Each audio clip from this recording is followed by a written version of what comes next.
The night was quiet, but not the kind of quiet that gave peace. It was the quiet of ruins, broken walls, and empty streets where shadows hid secrets. The human walked carefully through the destroyed alien city, his boots crunching on pieces of glass and metal. He had traveled many worlds before, but this one felt different. The air was heavy, filled with the smell of smoke and something sour, something like fear. He stopped. His ears caught a sound, soft but sharp enough to cut through the silence. It was not the sound of the wind, not the scrape of metal. It was a cry, a small trembling cry, the kind that only comes from a child. The human froze, his heart beating faster. He had learned long ago that in places like this, cries could be traps. Bandits and scavengers sometimes used them to pull victims close. Yet something about this sound felt real. It was weak, full of pain, full of loneliness. He followed the sound, moving slowly, his eyes scanning every corner. The broken city rose around him like a graveyard of steel and stone. The cry came again, a little louder, then stopped suddenly. His breath caught in his throat. He moved closer, passing a burned-out vehicle and a wall covered in alien symbols he could not read.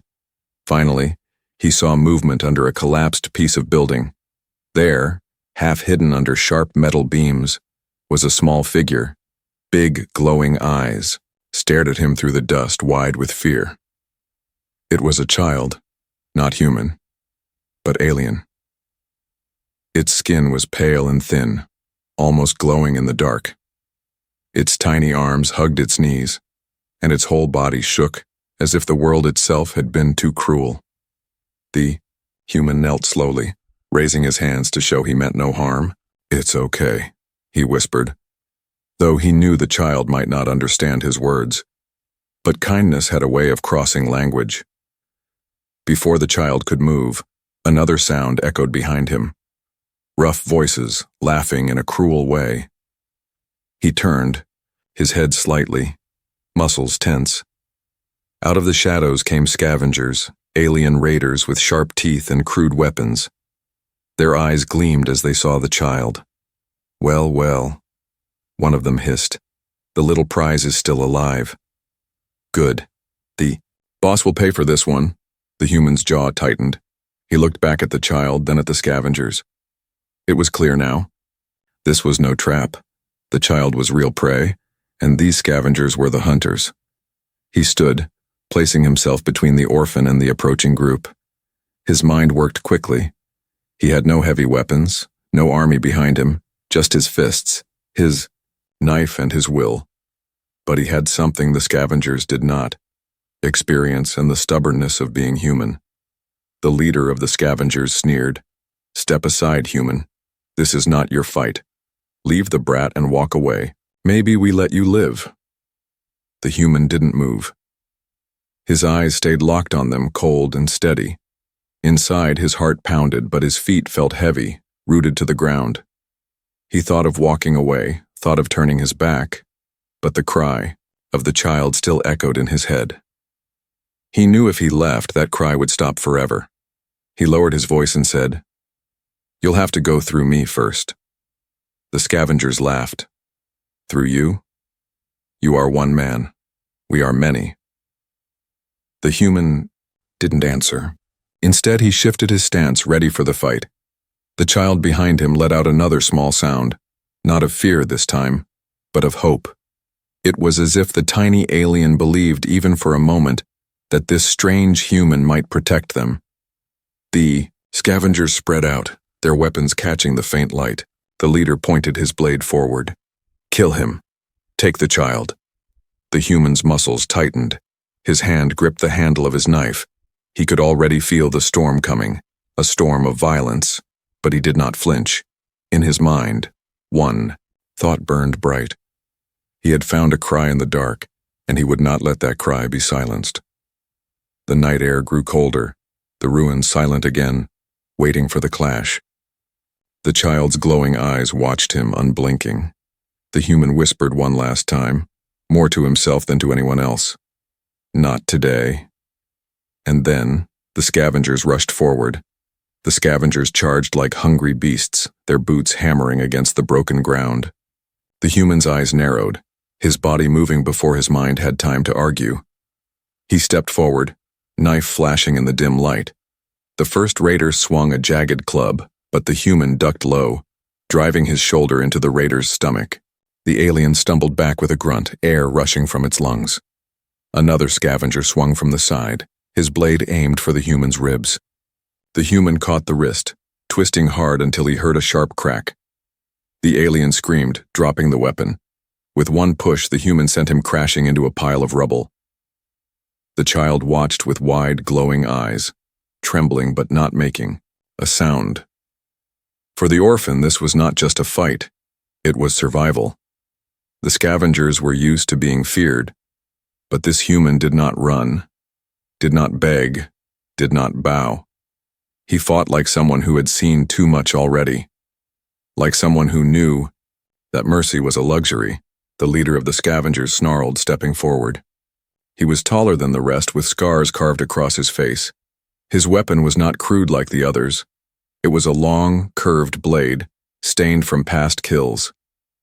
"You will regret this," he growled, circling the human. The human's breath came heavy, but his eyes stayed sharp. He knew he could not fight forever. Every cut, every strike drained his strength. But the child's soft whimper reached his ears again, and he tightened his grip on the knife. He could not back down now. The leader attacked fast, the blade whistling, through the air. The human barely dodged, feeling the edge graze his arm. Pain flared hot and sharp, but he ignored it. He countered with a slash of his own, striking across the alien's shoulder. The leader roared, staggering but refusing to fall. Two more scavengers leapt in, hoping to overwhelm him. The human grabbed a broken pipe from the ground, swinging it wide. The pipe smashed into one alien's jaw, sending teeth flying. The other swung wildly, but the human blocked with his knife, sparks flying as metal clashed against metal. It became chaos, shouts, grunts, the ring of steel, and the sound of bodies hitting the ground. The human's movements were rough, not elegant like a trained soldier, but desperate, raw, and fueled by something stronger than skill. He was fighting not for glory, not for victory, but because a child needed him. Finally, the leader lunged again, blade raised high. The human had no time to think. He stepped into the attack, his knife stabbing upward into the alien's chest. The leader's eyes widened in shock, then darkened as he collapsed onto the ground. The silence that followed was heavy. The remaining scavengers froze, their courage broken. Without their leader, they saw only danger in the human's eyes. One by one, they turned and fled into the shadows, their footsteps fading into the night. The human stood over the fallen leader, breathing hard, his knife dripping. His arms ached. His side burned from cuts, but he stayed standing. Slowly, he turned back toward the rubble where the child hid. The orphan's eyes shimmered like small moons, filled with both fear and something else. Trust. The human knelt down, lowering his voice. "It's over," he whispered. "You're safe now." The child didn't answer in words, but crawled forward, small hands reaching out. The human hesitated, then carefully lifted the child into his arms. The little body was so light, so fragile, trembling against his chest. For a moment, he simply held the orphan, feeling the tiny heartbeat against his own. He glanced around. The scavengers might return. He had no plan, no map, no promise of safety. But he knew one thing. He could not abandon this child. Leaving the orphan here would mean death. Carrying the child meant danger too, but it also meant hope. As he walked through the ruins, the child's head rested against his shoulder. The human thought of how strange fate was. Hours ago, he had been wandering a dead city alone. Now, he carried the life of another, an alien child who trusted him more than anyone else in the world. He tightened his grip, whispering again, "I'll protect you, I promise." The child's small voice, broken and weak, finally spoke. The words were hard to understand, but they carried meaning. "Mother, gone." The human's steps slowed. His chest tightened. The orphan had lost everything, and now clung to him as the last chance to survive. He closed his eyes for a moment, breathing deeply, He was no hero, no savior, but tonight in this ruined world he had become both. The ruins stretched before him endless and dangerous, but the cry in the dark was no longer just a cry, it was a bond. And the human, tired but unbroken, would carry that bond wherever it led. The ruins stretched far and wide, but the human kept walking. Dust swirled in the air as the wind pushed through broken walls and collapsed roofs. In his arms the alien child slept, head resting against his chest, as if finally safe enough to close tired eyes. Each step the human took was heavy. His wounds stung, his muscles ached, yet something inside him refused to stop. He had promised the child protection, and he was not a man to break promises. Hours passed before he found a small shelter at the edge of the ruined city. It was half a building, the roof caved in, but the walls still offered cover from the cold. Carefully he laid the child on a soft patch of dust and torn cloth. The little one stirred, blinking with glowing eyes, but did not cry. Instead, the orphan reached out a small hand, gripping the human's sleeve tightly, refusing to let go. "You'll be fine," the human whispered, sitting nearby. "I'll keep watch." The night deepened, stars glowing faintly above. The human stayed awake, listening to every sound, every shifting shadow. For a while, the world was silent again, until a faint crunch of footsteps reached his ears. He froze. Slowly he moved, his hand to his knife. His heart raced. Were the scavengers back for revenge? Out of the darkness, a figure appeared, limping, leaning against the broken wall. The human tensed, ready to fight, until he saw her face. It was different. This was no scavenger. Her skin was pale like the child's, her eyes glowing softly in the gloom. Her body was thin, too thin, and her movements weak. Her clothes were torn, her arms covered in bruises. The child's eyes flew open at the sound. The little one gasped, then cried out a single word in its language.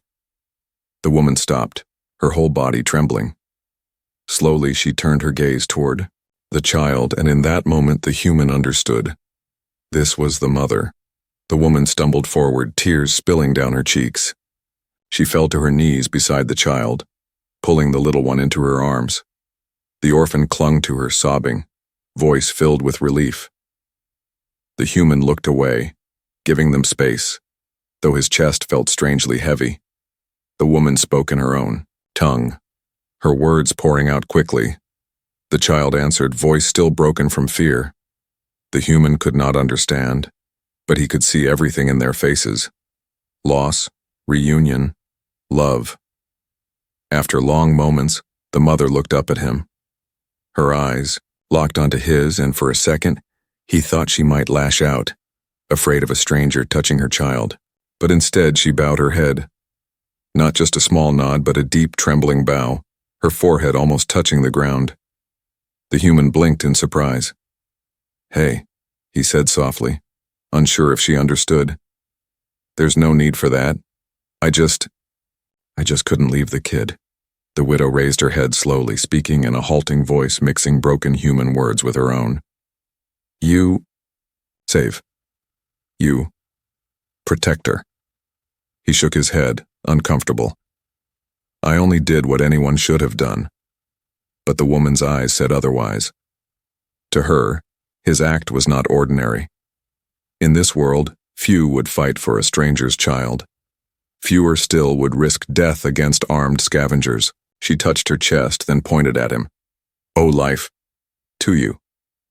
The child, still pressed close to her, looked up at the human and whispered in a small voice, "Protect her."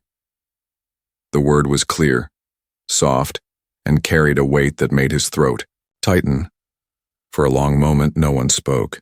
The human felt the bond forming between them, something deeper than gratitude. It was not just that he had saved a child, it was that he had given a widow back her reason to live. Later that night, the woman shared what little she had, a small pouch of dry food, barely enough for one, yet she insisted he eat. He tried to refuse, but her eyes burned with a strange fire, a mix of respect and determination. Finally, he took a small piece, leaving the rest for them. The child curled up between them, asleep once more. The human leaned back against the wall, staring at the stars through the broken roof. He thought about how quickly things had changed. Just yesterday he had been a wanderer, alone and unnoticed. Now 2 lives looked at him as if he were more than a man. The widow sat quietly watching him. Her gaze was not of fear or suspicion, but of reverence. It made him uneasy, but also something else, responsible. He knew tomorrow would bring more dangers. The scavengers were still out there, and this ruined world held countless threats. But for tonight, the bond between them was enough. The mother held her child close, whispering prayers in her language. From the way she glanced at him during each word, the human began to realize something. She was not just thanking him. She was treating him as something more, something sent by fate itself. The human closed his eyes, trying to ignore the weight of that thought, but in the silence, he felt it settle deep inside him. The cry in the dark had led him here, to a widow and her child. And now, whether he liked it or not, he was no longer just a wanderer. He was their protector. The dawn crept slowly over the ruins, turning broken walls gold and softening the sharp edges of the night. The human woke stiff and sore, his arm throbbing from the cut he had taken in the fight. Still, he rose without complaint. The widow was already awake, sitting quietly with her child wrapped in her arms. She had not stopped watching him through the night, her glowing eyes steady and strange as if measuring the weight of his soul. The human stretched his shoulders, trying to ignore the sting of pain. He glanced at her. "We need to move," he said gently, though he doubted she understood much. "This place isn't safe." The widow tilted her head, catching the tone if not the words. She pointed toward the horizon, where the ruins ended, and hills rose like silent guardians. Then she touched her chest and then gestured at him. The meaning was simple. "We follow you." The child stirred, rubbing its small eyes before clinging to the human's leg. The orphan's glowing eyes stared, up with complete trust. The human knelt, resting a hand lightly on the child's head. "Stay close," he murmured, almost as if speaking to himself. Together they began their journey out of the city. The human led, scanning every shadow, every broken corner, while the widow followed silently with her child. They passed, burned out, vehicles, shattered towers, and graffiti left by scavenger gangs. Once the sound of distant laughter echoed across the ruins and all 3 froze. The widow reached instinctively for her child, her face tight with fear, but she also glanced at the human as though reminding herself, he was there. Hours passed.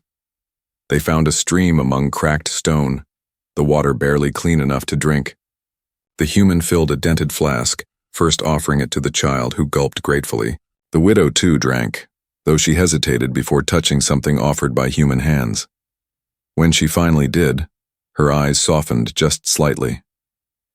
That evening, they found another shelter, half a building with walls still standing. The human gathered scraps of wood and metal, building a small fire.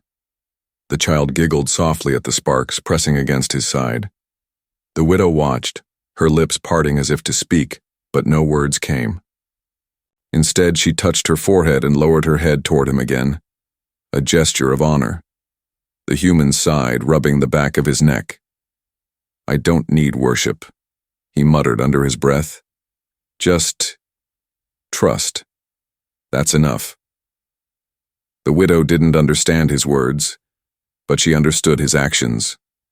She saw the way he gave food to the child before himself, the way he stayed awake while they slept, the way he shielded them without hesitation. For her people, such devotion was rare. For it to come from a human, one of the species often whispered, about as selfish and dangerous, was unthinkable. And yet, here it was. The bond deepened each day. The child began calling him protector more often, saying the word with a shy smile. The widow listened, repeating it in her own tongue as if weaving the name into her prayers. She started sharing more of their language, pointing at things and naming them slowly so he could learn. The human, though clumsy with alien sounds, tried. His efforts made the child laugh and the widow's lips curve into the faintest smile. 1. Night, while the stars burned bright above, the widow did something unexpected. She placed her hands on the ground, then lifted them toward him, palms open.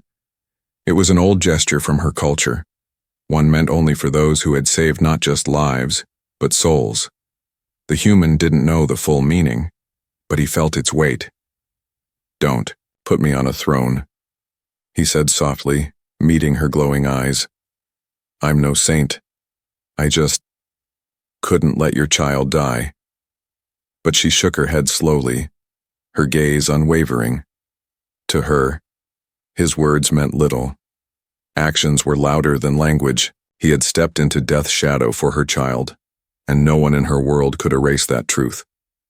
The bond of trust became unspoken, but solid. The widow no longer walked a few steps behind. She began walking beside him. The child no longer clung, only in fear, but in joy, tugging at his sleeve, pointing at the sky, asking for stories. The human found himself answering, telling simple tales of earth, of oceans and forests, of birds that sang in the morning. The widow listened quietly, as if every word was sacred, but beneath the bond lay a quiet storm. The human knew trust was fragile in a broken world. Scavengers might return, or others might see him not as protector, but as threat. And what then? Would this trust survive, or would it shatter under fear? Still, as the fire burned low and the widow leaned closer, whispering words he could not understand but felt in his bones, the human realized something. For the first time in years, he was not walking alone. The bond was more than gratitude. It was not about worship. It was about hope. Hope that in the darkness of ruins, two very different beings could stand together, bound not by blood but by choice. And in that fragile, precious bond, the future waited. The days after their escape blended together, each one heavy with hunger, danger, and yet something strange, peace. The human had expected the widow and her child to remain distant, frightened of him, but instead their bond grew stronger. Every morning when the sun rose over the shattered hills, the child's small hand would find his, tugging him forward with a trust so pure it almost broke his heart. But something else began to happen. The widow's behavior changed in ways he could not ignore. She no longer just followed his lead. She began treating him as if he were something sacred. Whenever they stopped to rest, she would kneel slightly before speaking. When he handed her food or water, she pressed her forehead to her hands before accepting, a ritual of deep respect in her culture. At first, the human thought it was just gratitude. He had saved her child. Of course she was thankful. But the longer it continued, the more uneasy he became. Gratitude was one thing, worship was another. One night, as they camped in the hollow of a broken tower, the child curled up between them. The widow whispered softly in her own tongue. He caught fragments of her words, repeated over and over, mixed with the words she had learned in his language. Protector. He frowned, staring at the fire. "Don't do that," he muttered, though he knew she couldn't understand. "I'm no protector of worlds, no holy figure. I'm just a man who couldn't walk away." The widow's eyes shone in the firelight. She touched her chest, then gestured at her child, then at him. Her meaning was clear. You saved what was most precious. That is more than a man. The human turned away, running a hand over his tired face. In her world, perhaps it was true, but in his heart, he feared what worship meant. Worship could twist gratitude into chains. If she saw him as more than human, would she ever see him for what he truly was? Just a wanderer with scars and regrets? Lie. Next day, they stumbled upon a group of survivors hiding in the ruins. Alien families, thin and hollow-eyed, gathered in a broken courtyard. When the widow entered with her child, whispers spread. The people stared at her, then at the human walking behind. The widow lifted her voice, weak but steady. She spoke in her language, pointing to her child, then to the human. The survivors gasped, some bowing their heads, others covering their mouths. Words passed quickly through the crowd. protector, savior, human guardian. The human felt their stares like heavy stones. He raised his hands, shaking his head. No, I'm not whatever you think I am. But his words were drowned by their voices. Some stepped forward, offering food, scraps of cloth, even small trinkets, as if paying tribute. The widow dropped to her knees before him, pressing her hands to the ground. The child copied her, bowing in the same way. Around them, the survivors followed, a wave of reverence spreading like fire. The human's chest tightened. He wanted to shout, to tell them to stop. But then he saw their eyes that had known only cruelty, loss, and betrayal. For them, worship was not just blind faith, it was hope, and he, whether he wanted it or not, had become the shape of that hope. That night, sitting apart from the group, he wrestled with the weight of it. The child sat beside him, humming softly, while the widow prepared what little food they had. She moved with purpose, but her every glance at him carried something deeper than gratitude. Finally, she spoke in broken words, her voice shaking. You. More. Not man. Gift. From stars. The human shook his head. No. I bleed. I hurt. I fear. Just like anyone else. I'm not a gift. I'm just stubborn. But she only smiled faintly, her glowing eyes filled with quiet conviction. The child climbed onto his lap, resting small hands on his chest. Protector, the little one whispered, as if the word itself was a prayer. The human wrapped his arms around the child, staring into the flames. He could not fight their belief. Not tonight. Maybe tomorrow he would find the words to remind them he was no savior. But for now he simply sat in the glow of the fire, caught between two truths. He was just a man, and yet to them, he was more. And somewhere deep inside he wondered which truth would survive. The ruined colony had been quiet for days. Too quiet. The human felt it in his bones, the kind of silence that pressed too heavily on the air, as if the world itself was holding its breath. The widow and her child walked beside him now with trust in their eyes, and the small group of survivors followed at a distance. They had started looking to him for direction, as though his every step carried them closer to safety. But the human knew safety was an illusion. He had seen enough battles, enough blood, to recognize the calm before a storm. One evening, as the sun bled red across the broken towers, the survivors settled into what was left of a courtyard. A few shared scraps of food, others whispered about rebuilding their homes. The widow sat with her child in her lap, humming a lullaby in a voice so fragile it almost broke. For the first time since meeting them, the human allowed himself a moment of ease. He leaned against a wall, closing his eyes. The sound came without warning, boots against stone, sharp, many at once. The human's eyes snapped open. Shadows moved along the edges of the courtyard.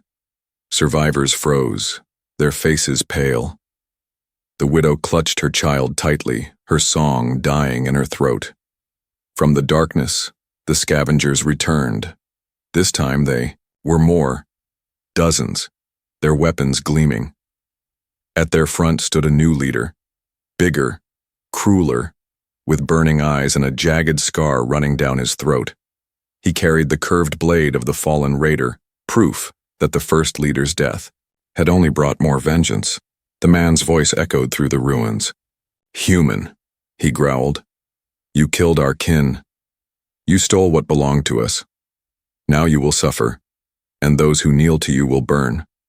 The survivors whimpered, backing away, but their eyes turned toward the human. They whispered one word, over and over, "Protector." The human felt the weight of it, heavy like iron chains. He had never asked for their worship, but now with the enemy before them, he realized the truth. If he ran, they would all die. If he fought, maybe, just maybe, they would live. He stepped forward, knife in hand, scars of the last battle still raw on his skin. His voice was calm, though his heart thundered in his chest. "If you want them," he said, "you'll have to go through me." The new leader sneered, raising his blade. "Gladly. The scavengers surged forward. The human moved first, striking fast and low. His knife cut across a raider's arm, sending the weapon clattering to the ground. Another lunged at him with a spear, but he sidestepped, slamming the hilt of his knife into the raider's skull. Bodies pressed in from every side, but the human fought with everything he had: grit, instinct, and desperation. Behind him, the survivors screamed, but something changed. The widow, clutching her child, shouted in her own tongue, her voice carrying like fire. A few of the survivors, fueled by her call, picked up stones, broken pipes, and scraps of metal. For the first time, they did not run. They stood. The human noticed it through the chaos. The survivors fought clumsily, but they fought. A young alien swung wildly with a broken beam, knocking a scavenger back. Another hurled a rock that struck hard against an enemy's jaw. It wasn't much, but it was enough. The widow herself stood tall, eyes burning, shouting words of defiance. She could not fight with weapons, but her voice carried strength, keeping her people from breaking. The child clung to her leg, watching with wide eyes as their protector battled like a force of nature. The human bled from fresh cuts, but he refused to fall. Every time his body screamed to stop, he thought of the cry he had heard that first night, the cry in the dark. He thought of the widow's bow, the child's hand gripping his sleeve, the word whispered with trust: protector. The scavenger leader finally stepped forward, swinging his massive blade in a deadly arc. The human blocked with his knife, the clash sending shockwaves through his arm. They circled each other, both breathing hard. "You're no savior," the leader hissed. "You're just flesh. I'll prove it when I spill your blood." The human's eyes hardened. "Maybe I am just flesh," he said, voice steady. "But flesh can still fight." The duel was brutal. The leader's strength was overwhelming, but the human was faster, smarter. He used the ruins around them, forcing the larger alien to stumble over rubble. At last, when the leader raised his blade high, the human lunged forward, driving his knife deep into the alien's side. The leader roared, collapsing onto the ground. The scavengers froze. Their courage cracked, and one by one, they fled into the night, leaving their fallen leader behind. Silence filled the courtyard. Survivors gasped for breath, clutching each other, their fear slowly melting into relief. The widow rushed to the human's side, her hands trembling as she touched his arm. Her eyes brimmed with tears, not of sorrow, but of awe. The child ran to him, wrapping tiny arms around his waist. The survivors began to chant in their tongue, voices rising like a wave. Though the human could not understand every word, he understood enough. They were not just thanking him. They were declaring him something greater, something their broken world desperately needed. The human stood among them, bloodied and exhausted. He looked at their faces, the widow, the child, the survivors, and he realized the truth. Whether he wanted it or not, he had become more than a wanderer. He had become their protector, their shield, their hope. And hope, once born, was not so easily silenced. The courtyard smelled of smoke and blood. Shattered weapons lay scattered among broken stones, and the bodies of the fallen scavengers marked the ground where chaos had burned only moments ago. The human stood in the center, chest rising and falling with heavy breaths. His arms were cut, his clothes torn, his body bruised, but he still stood. The survivors slowly gathered around him.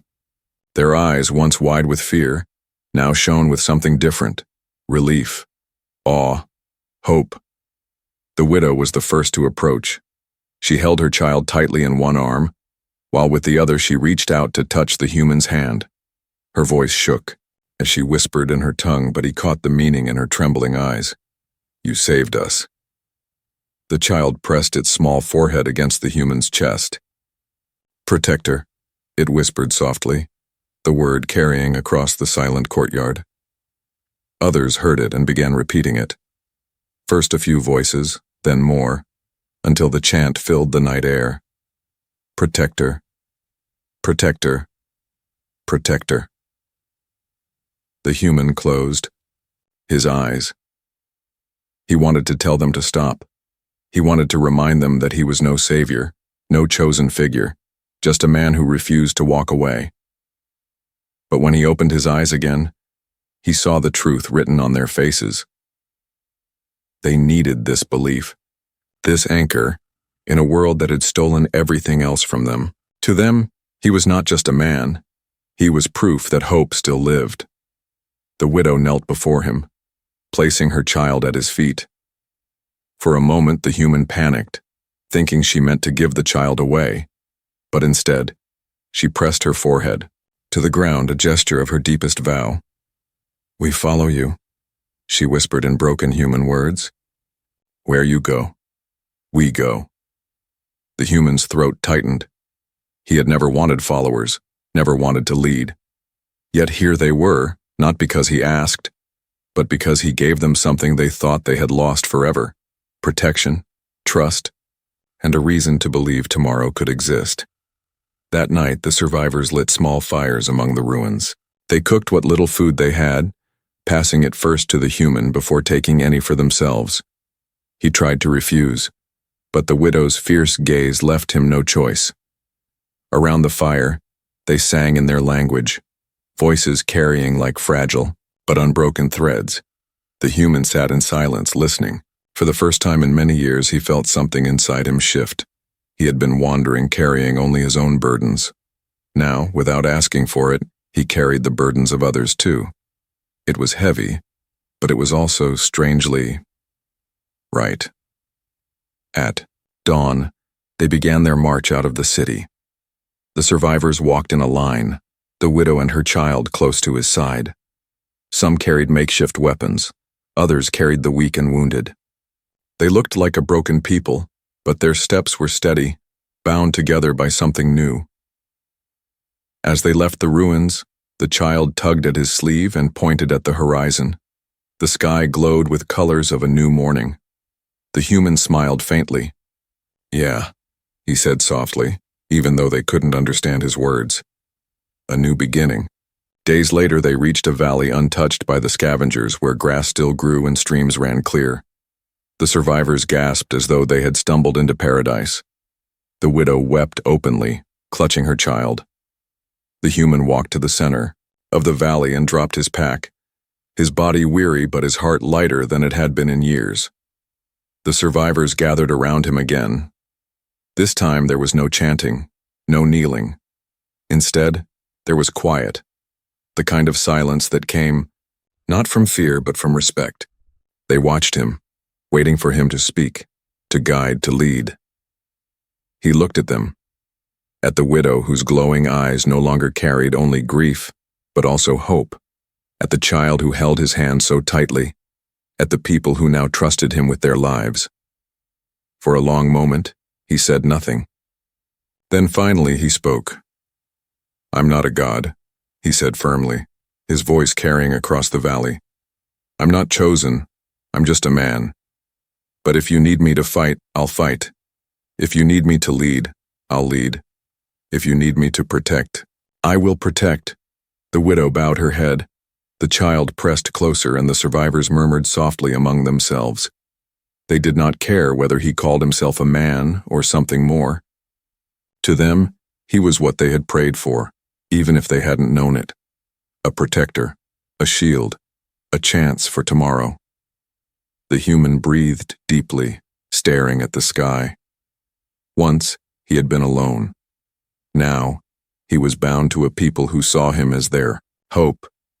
And though the road ahead was uncertain, one truth had already been written in the ruins and in the hearts of those who followed him.